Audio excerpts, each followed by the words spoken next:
Hey guys, how's it going? Scary stories here. Tonight I have 2 stories for you. Maybe 3, but probably 2. And these take place back in the woods. One of my favorite settings for a good, spooky story. These ones involve finding somebody in the woods you didn't think you were going to find. If you've been enjoying the videos, maybe consider liking this one. Maybe consider subscribing. But most importantly, I hope you enjoy.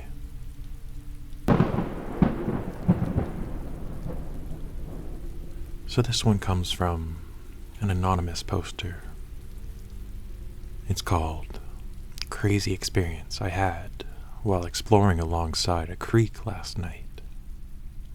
Creeks are usually in the woods, so it still counts. What a crazy night. Found and improved a little path off the bike trail. I lost track of time and night quickly fell. Luckily, I just grabbed some survival gear today, including a flashlight/glow stick combination and a multi-edge tool for trailblazing and self-defense. Though I hope I never have to use it for the latter. Anyways, as I'm walking home, I reach a long stretch of the trail. About 100 yards from the tree line, I hear something rustle off to my right. No big deal, right? I chuckle nervously and continue walking. After a few more steps, I notice the sound is following me, maybe 10 yards behind me and to my right. I shine my flashlight in that direction, but I don't see anything. The woods are too thick to let the light penetrate far. I take a few more steps at a quickened pace and realize whatever is making the sound is matching my pace. Heart pumping, adrenaline starting to flow, I give my best intimidating shout. The sound of my followers stops, but only for a moment. I begin to jog and my blood runs cold as I realize the sound of my pursuer is still matching my pace. I break out into an all-out sprint, hand on the handle of my machete. I shout periodically, but whatever's following me doesn't seem fazed. I reach a bend in the trail where the tree line briefly breaks. Whatever's following me doesn't seem to want to come out into the open, not that I'm willing to stick around and check.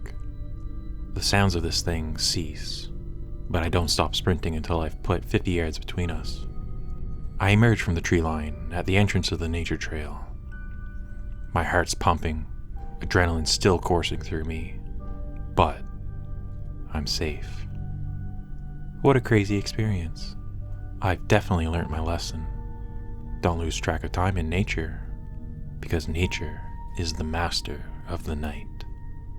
I'll definitely stick to the shoulder of the road if I get caught out that late again.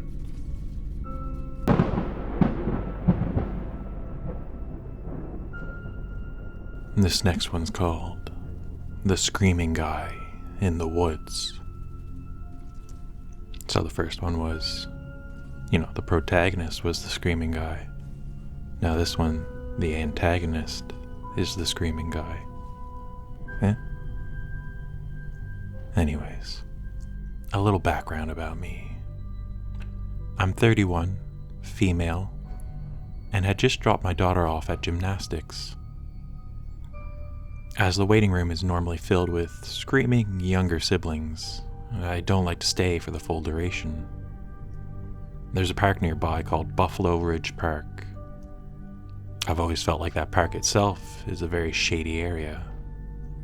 The main entrance to the park is quite a bit away from the road, and the parking lot is narrow and quite hidden from the view behind most trees. Every time I go there, there's usually 3 or 4 cars just idling with sketchy-looking people inside. So, I park, and I get out of my truck. I had my dog with me. He's an 82-pound Doberman named Rio, and he's very protective. To our family, he's the sweetest dog, but is definitely a deterrent against other people. We walked about a mile or so through the woods till we came to a playground. There were surveillance cameras all around, pointing at the playground, and saying that the area was monitored by Haltom City Police. I thought that was a little unnerving, but whatever.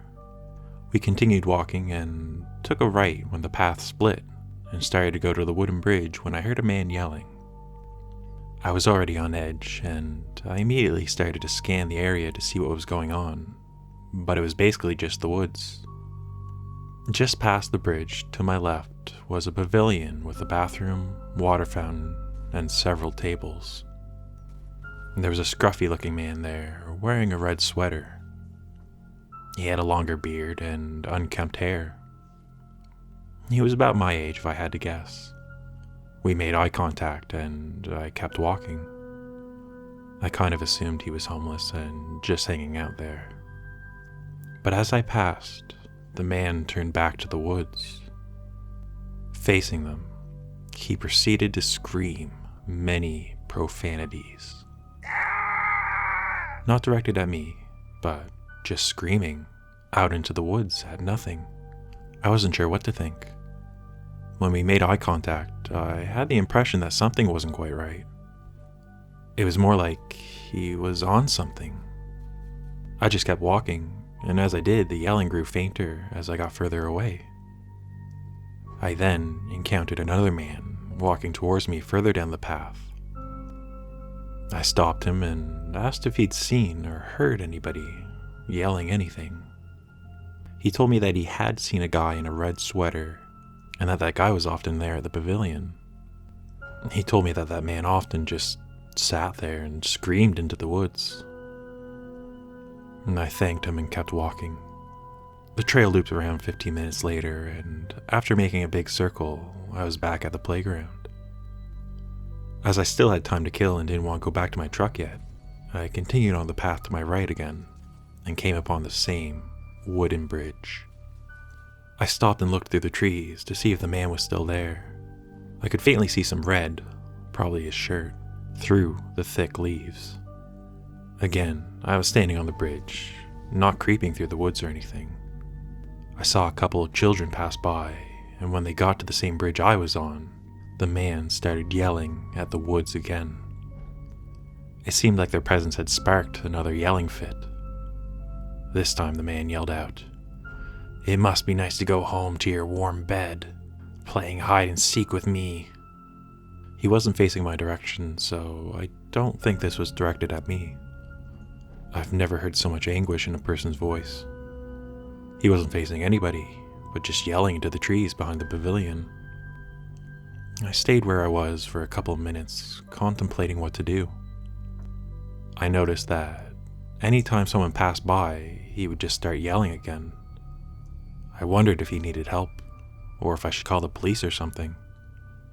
He wasn't really doing anything wrong, but I didn't want to get him in trouble. He just seemed like he needed help or something. Ultimately, I kept walking and just went past him. As I was walking down the path, about a quarter mile past where the man was, I saw someone else walking down the narrow trail with another large dog. So I did a 180 and went back in the direction I came from to avoid anything happening between the dogs. I'm always a little cautious with other larger dogs. This put me back, walking towards the screaming man. As I got closer, he saw me coming again and made eye contact with me. Unblinking, he stared at me for about 10 seconds. Then, he turned and started screaming into the woods. Despite the heat, I felt chills. I decided I was going to get the heck out of there, so I went back to my truck. I didn't call the police or anything because I didn't want to get the man in trouble for not doing anything wrong. But I do wonder if he was having troubles or needed help. It really bothered me for a few days. As I've said, I've never heard such anguish in a person's voice. I had pretty much forgotten about the encounter until last Thursday. I had arranged for a play date for my daughter at a playground nearby, and afterwards we went to McDonald's for lunch. We had gotten our food and were sitting at the table eating when that man walked by.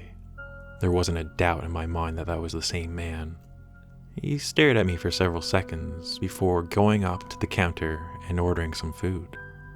Thankfully, he didn't scream or anything this time, but he did stare at me on his way to sit down as well.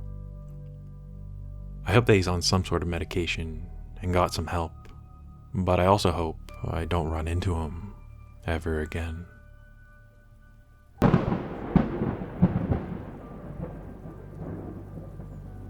So, people screaming in the woods, huh? It was a strange story. Yeah.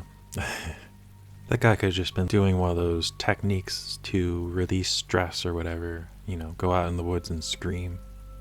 Probably shouldn't have been doing it near a playground, but, maybe he didn't. He's scared of the woods and didn't want to go deep in the woods to do it. I don't know. But I hope you enjoyed the stories. They were a little silly, but hopefully you liked them anyways. If you did, feel free to give the video a like. Maybe say hi or something down below. But yeah, I'll leave it there for now. I hope you're taking care of yourself, and I hope you're having a good night. I'll see you in the next one. Bye for now.